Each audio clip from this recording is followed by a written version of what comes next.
On the morning of June 7, 1944, at 0600 hours, Gefreiter Klaus Weber crouched in the rubble of a bombed-out bakery in Carentan, gripping his MP40 submachine gun as American voices echoed through the smoke-filled streets just 30 meters away. At 24 years old, Weber was a battle-hardened paratrooper with the 2nd Fallschirmjäger Division, a veteran of Crete and the Eastern Front, facing an enemy armed with what German intelligence had dismissed as crude, $20 plumbers' guns, weapons so ugly that American soldiers themselves called them grease guns. His MP40 was a masterpiece of German engineering, precision machined with a sleek folding stock and firing at 500 rounds per minute, while the American M3 was literally stamped out of sheet metal like a car fender, looking more like a garage tool than a weapon of war. Weber had been told by his officers that German engineering would always triumph over American mass production. That quality would defeat quantity, that his finely crafted MP40 with its perfectly balanced 32-round magazine would outclass any crude American substitute. The Wehrmacht had distributed technical reports showing how the MP40's superior design and construction made it the finest submachine gun in the world, capable of precise fire control and reliable operation under any battlefield conditions. As Weber checked his magazine for the 3rd time that morning, feeling the familiar weight of his trusted weapon, he could hear his squad leader, Sergeant Miller, whispering that the Americans were just factory workers with factory guns, nothing more than industrial conscripts who would crumble against professional German soldiers armed with professional German weapons. The sound of boots on broken glass grew closer, and Weber raised his MP40, confident in the weapon that had never failed him through 2 years of combat across 3 different fronts. He squeezed the trigger, and for the first time in his military career, nothing happened. His perfectly engineered magazine had jammed solid with Normandy mud and dust. But what Weber heard next would haunt German forces for the rest of the war. The distinctive, methodical chatter of those $20 American grease guns that simply refused to stop working. The telegram that arrived at the War Department on October 15, 1942, contained just 11 words. But those words would reshape American infantry tactics for the next 3 years. Thompson production insufficient. Need replacement submachine gun. Urgent. Stop. Colonel René Studler, Chief of Small Arms Development, read the message twice before walking to the window of his 3rd-floor office in the munitions building, watching trucks loaded with coffins roll past on Constitution Avenue. The math was brutal and simple. American factories were producing 8,000 Thompson submachine guns per month, but the Army needed 25,000. Each Thompson cost $85 to manufacture and required 45 separate machining operations, taking skilled workers nearly 8 hours to complete a single weapon. The waiting list for Thompsons stretched 4 months into the future, while American soldiers were dying in the jungles of Guadalcanal and the deserts of North Africa, armed with bolt-action rifles in close-quarters combat. 300 miles north, in a cluttered workshop in Dayton, Ohio, George Hyde bent over his drafting table, sketching what would become the most unlikely weapon of World War II. Hyde had spent 15 years designing automatic weapons for the Marlin Firearms Company before the war, creating elegant sporting rifles and precision target guns for wealthy hunters and Olympic competitors. Now, at 58 years old, he faced the most challenging design brief of his career. Create a submachine gun that could be manufactured for under $20, required no skilled machinists, used the absolute minimum amount of strategic materials, and could be produced by factories that had never made weapons before. The specifications seemed impossible. The weapon needed to fire the standard .45 caliber cartridge, maintain accuracy at 100 meters, function reliably in mud, sand, and salt water, and be simple enough that an 18-year-old farm boy could field strip it blindfolded. Hyde's breakthrough came not from adding complexity, but from eliminating it entirely. Instead of the Thompson's precision-machined receiver, he designed a simple tube that could be stamped from a single sheet of steel. Rather than the Thompson's complex blowback system with its intricate bolt and actuator, Hyde created a straight blowback design so basic it had only 31 parts total, compared to the Thompson's 87. The trigger mechanism consisted of just 4 components that could be assembled by workers with no gunsmithing experience whatsoever. Most revolutionary of all, Hyde eliminated the need for any machining operations entirely. The entire weapon could be manufactured using nothing but stamping presses, welding equipment, and basic hand tools. The prototype that emerged from Hyde's workshop in November 1942 looked nothing like a military weapon. The barrel was a simple tube with no cooling fins or decorative touches. The stock was a piece of wire bent into a triangle. The grip was stamped steel with crude cross-hatching for texture. The entire gun weighed just 8 pounds, 3 pounds lighter than the Thompson, and its slow rate of fire, Aussie 450 rounds per minute compared to the Thompson's $700, made it remarkably controllable in combat. Hyde called it the M3, but the first soldiers who saw it immediately dubbed it the grease gun because of its striking resemblance to the pneumatic tools used in automotive shops. The Army's initial reaction was skepticism bordering on hostility. General Jacob Devers, commanding the armored force, examined the first prototype and declared it looked like something a plumber would use to fix a toilet. Colonel Studler's own staff questioned whether American soldiers would accept such a crude-looking weapon, especially when German forces carried the elegant MP40 with its folding stock and refined finish. Test reports from Aberdeen Proving Ground were mixed at best. The M3 passed all reliability tests, firing over 5,000 rounds without a major malfunction, but its accuracy at distances beyond 75 meters was mediocre, and its sheet metal construction seemed flimsy compared to the Thompson's solid steel receiver. What changed everything was money and time. In December 1942, as American casualties mounted in North Africa and the Pacific, the War Production Board calculated that manufacturing enough Thompson submachine guns for the planned invasion of Europe would require an additional 12,000 skilled machinists and $42 million in new factory equipment. The United States simply didn't have either. Meanwhile, the M3 could be manufactured by any factory capable of making automobile parts, using workers who could be trained in a single afternoon. The Guide Lamp Division of General Motors, which had never produced a weapon of any kind, converted their headlight manufacturing line to M3 production in just 6 weeks. By March 1943, they were producing 400 grease guns per day at a unit cost of $18.50. The first combat reports arrived from Tunisia in April 1943, where elements of the 1st Armored Division had received M3s for testing in desert conditions. Lieutenant Robert Martinez of the 37th Tank Battalion wrote that his crew initially hated their grease gun, calling it ugly and cheap-looking compared to their beloved Thompson. But after 2 weeks of combat in the harsh conditions around Kasserine Pass, Martinez's opinion changed completely. The M3 continued functioning after being buried in sand, soaked in oil, and dropped from moving tanks. Its slow rate of fire conserved ammunition and remained controllable during night fighting when muzzle flash could reveal positions to enemy snipers. Most importantly, when the weapon did malfunction, any soldier could clear the jam and return it to service in under 30 seconds using nothing but his hands. By summer 1943, word was spreading through the Army that the ugly grease gun was actually superior to the Thompson for most combat situations. Tank crews loved its compact size and light weight and cramped turrets. Paratroopers appreciated that it could be completely disassembled without tools for cleaning or repair. Infantry commanders discovered that soldiers armed with M3s could carry twice as much ammunition as those with Thompsons, extending their effective combat time without resupply. The weapon that had been derided as a $20 piece of junk was proving more reliable, more practical, and more effective than its $85 predecessor. As 1943 drew to a close, American factories had produced over 600,000 M3 grease guns, equipping entire divisions with weapons that looked like garage tools but fought like professional instruments of war.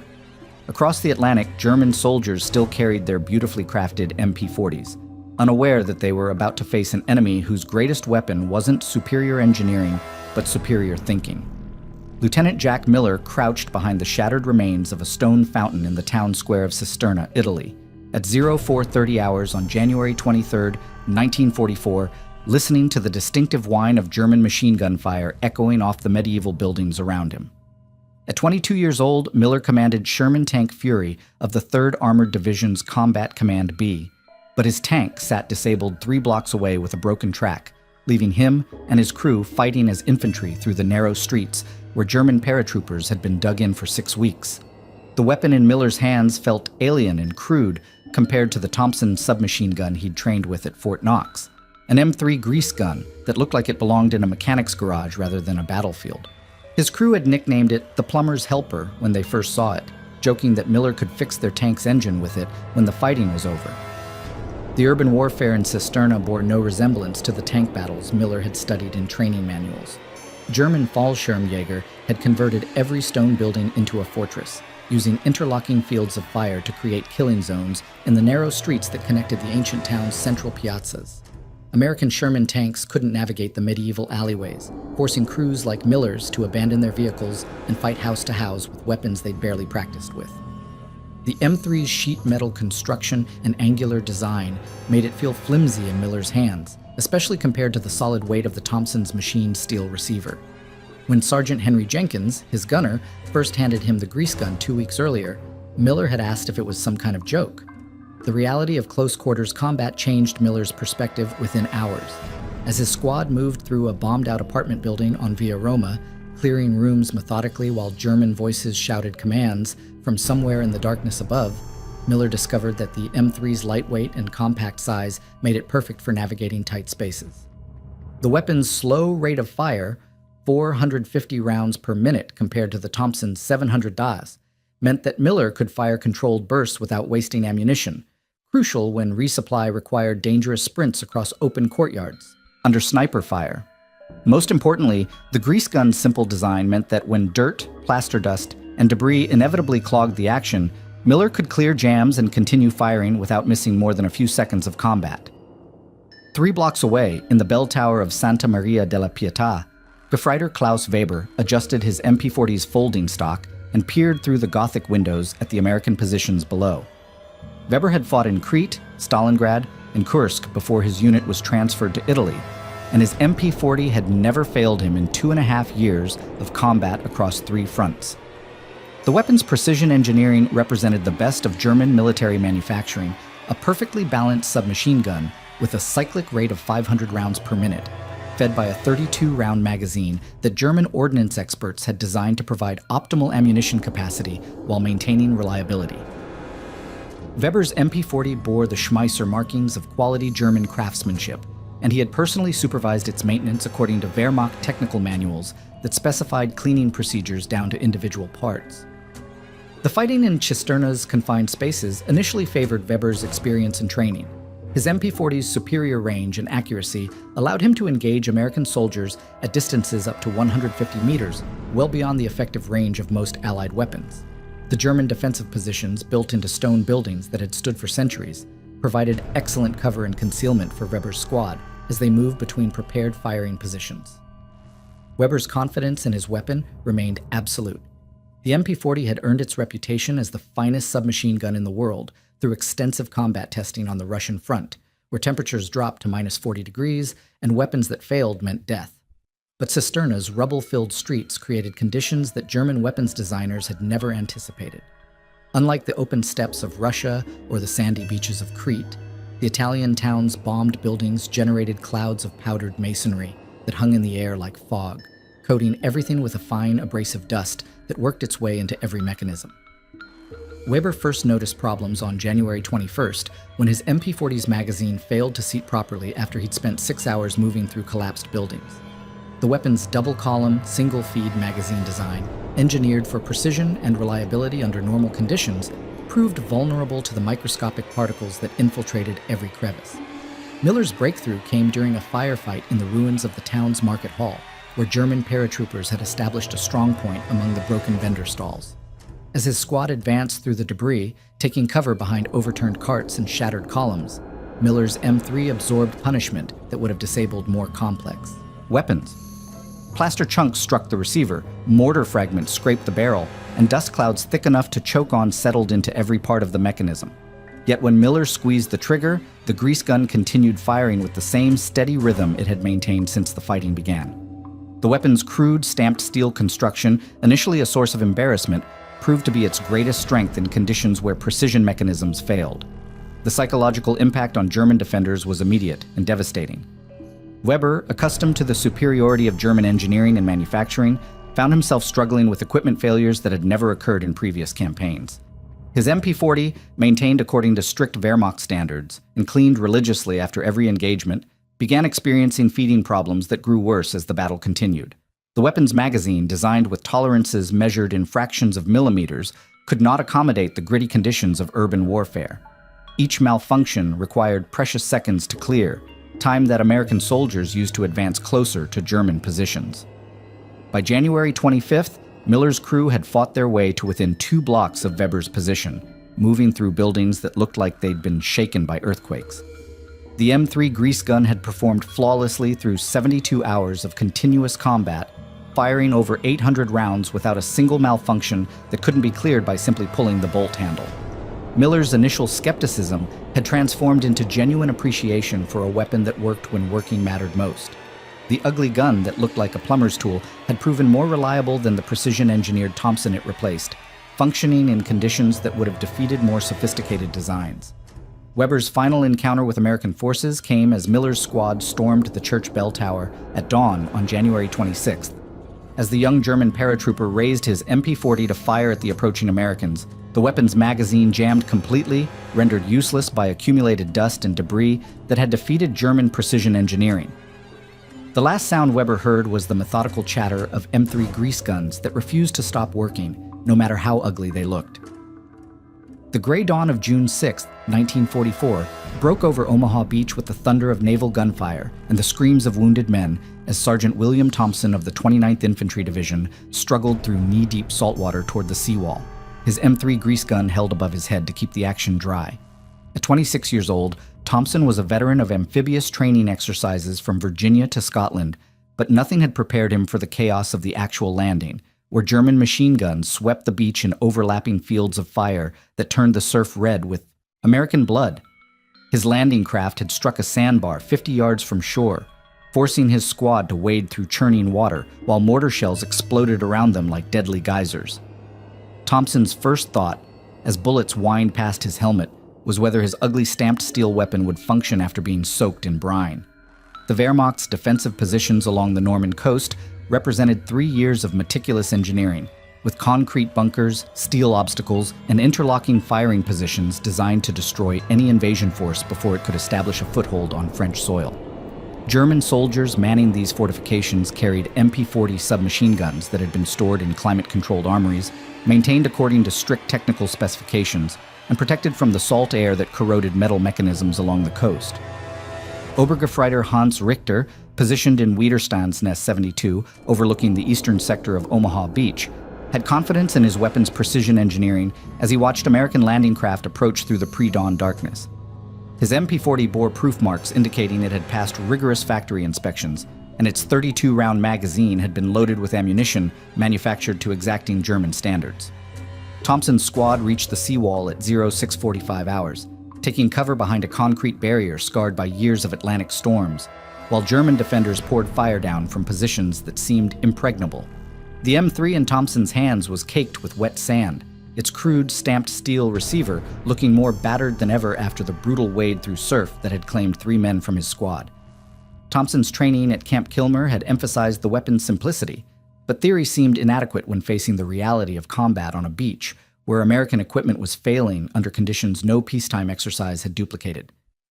Sherman tanks sat disabled in the surf, their engines flooded with salt water, while soldiers struggled with weapons that had been designed in factories far from any ocean.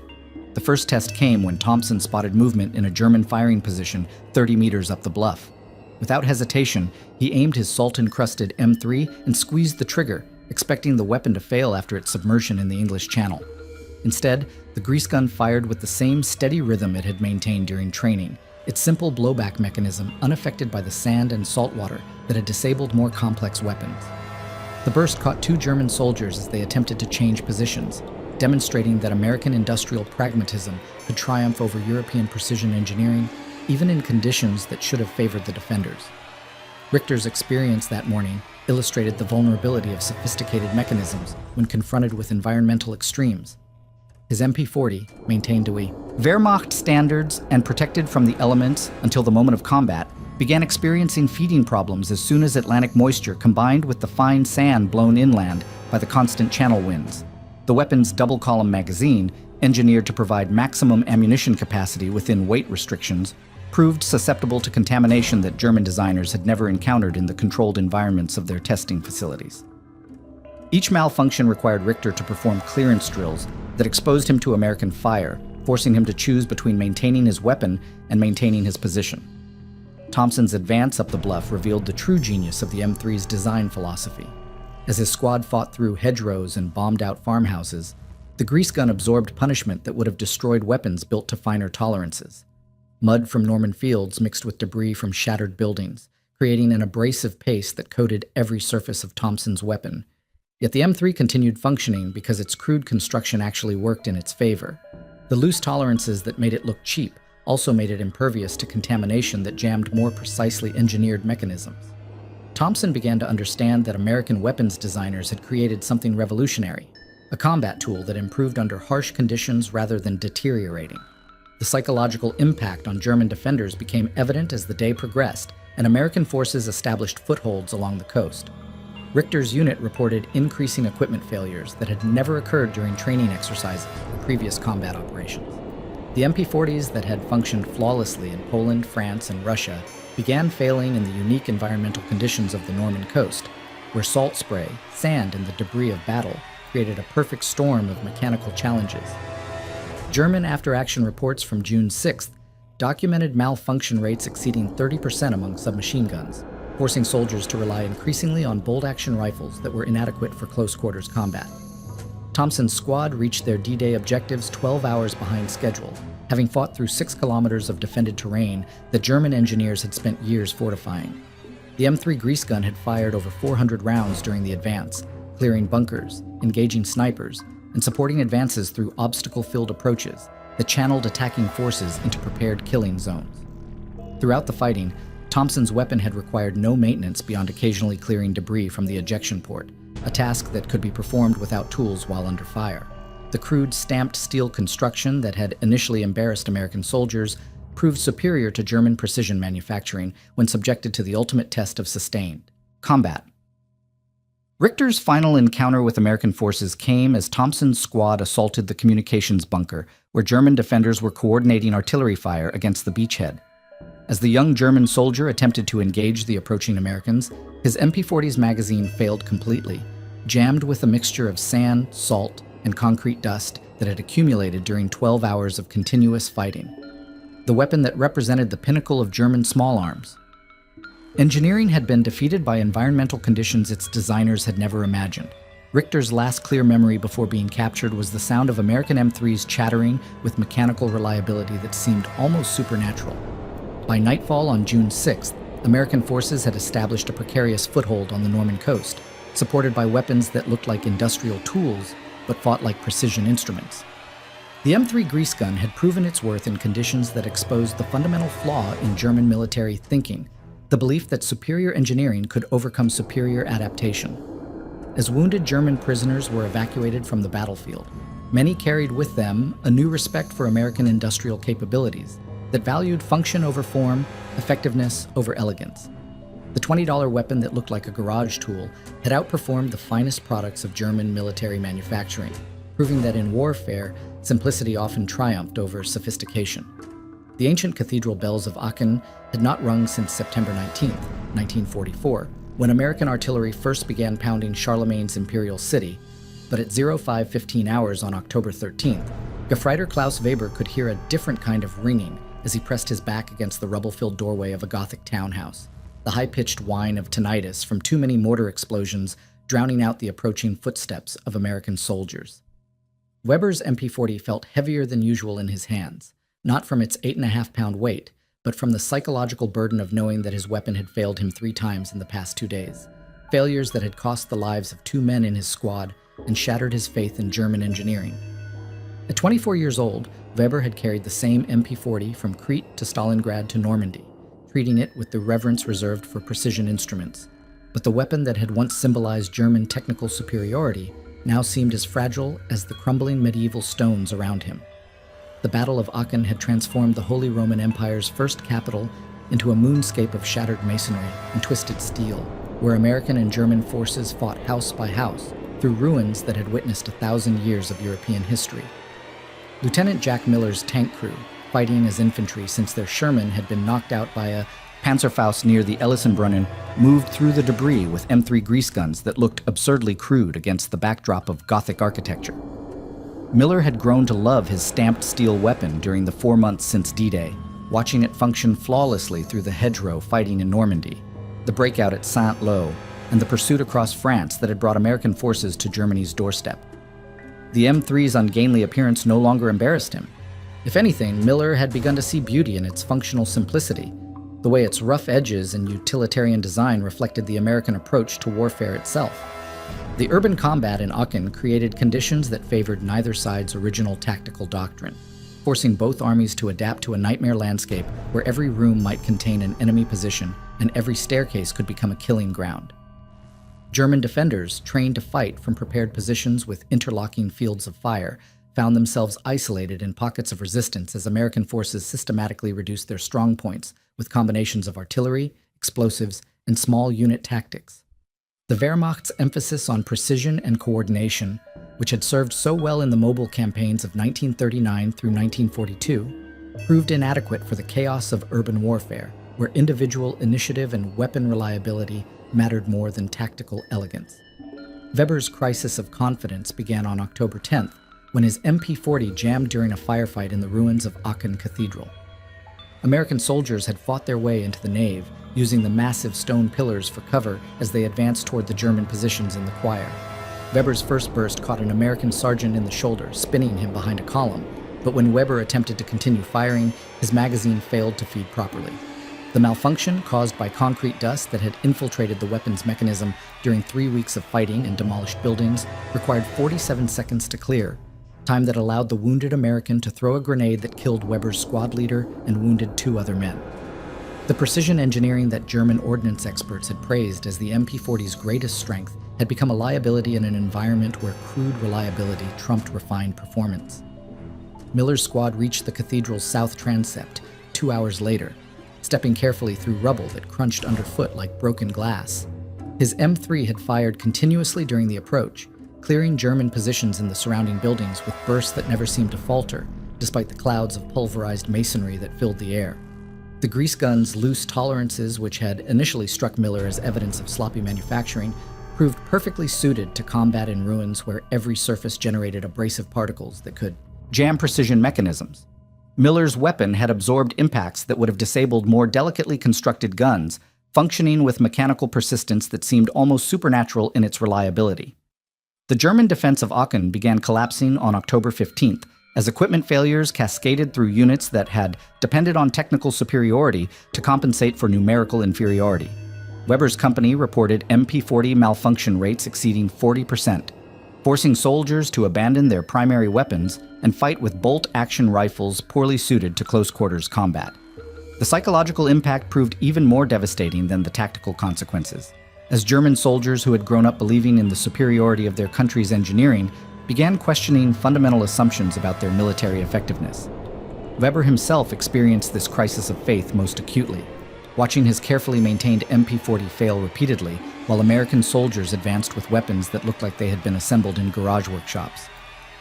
The final German strongpoint in Aachen occupied the ruins of the Rathaus, where Charlemagne had once held court and Holy Roman emperors had been crowned.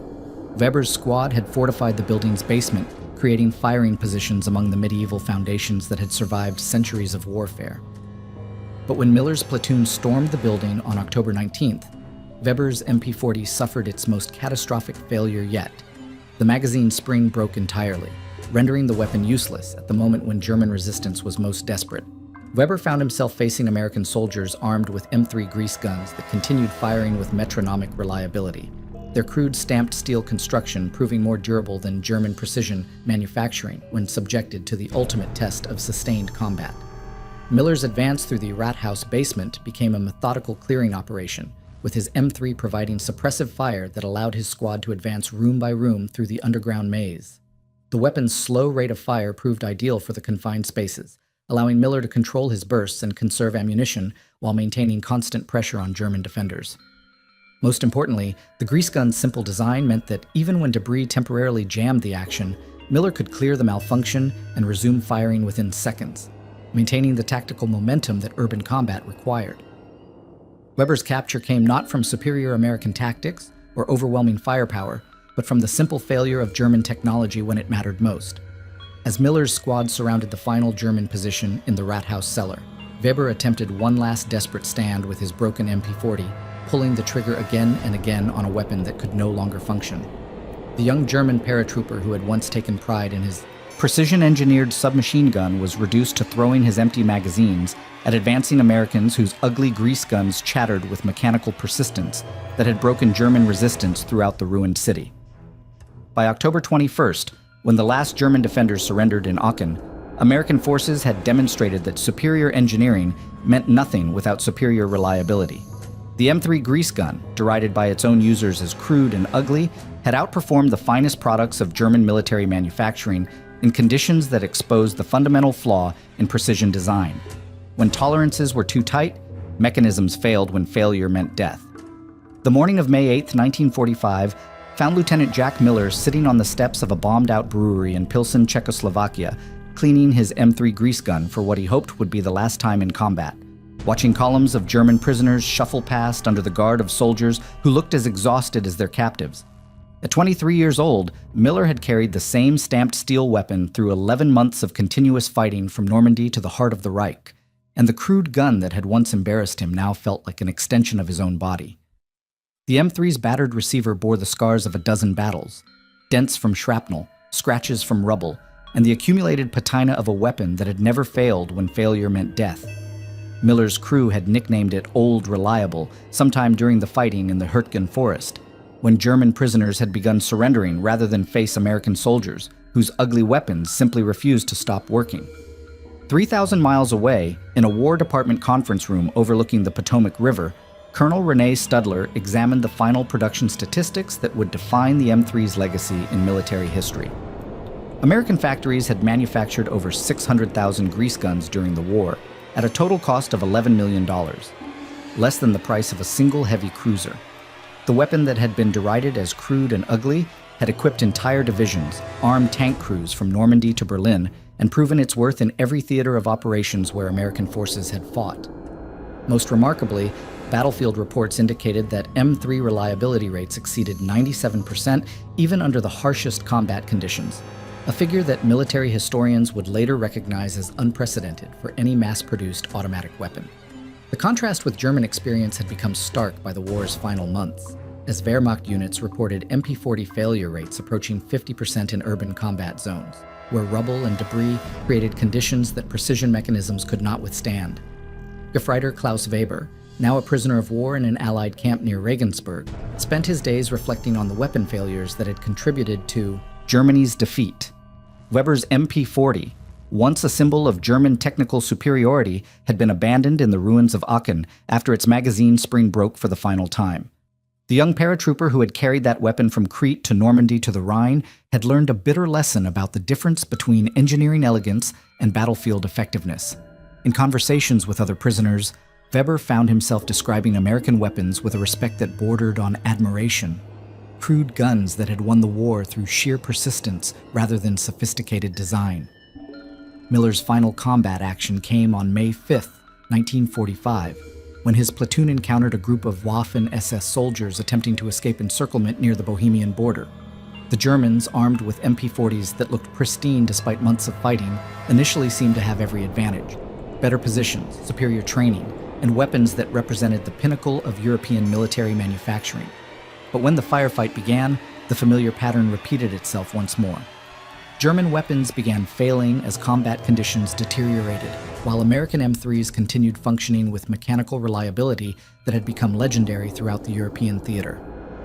Miller's grease gun fired its final combat rounds that afternoon, helping to end resistance from soldiers whose sophisticated weapons had betrayed them when they needed them most.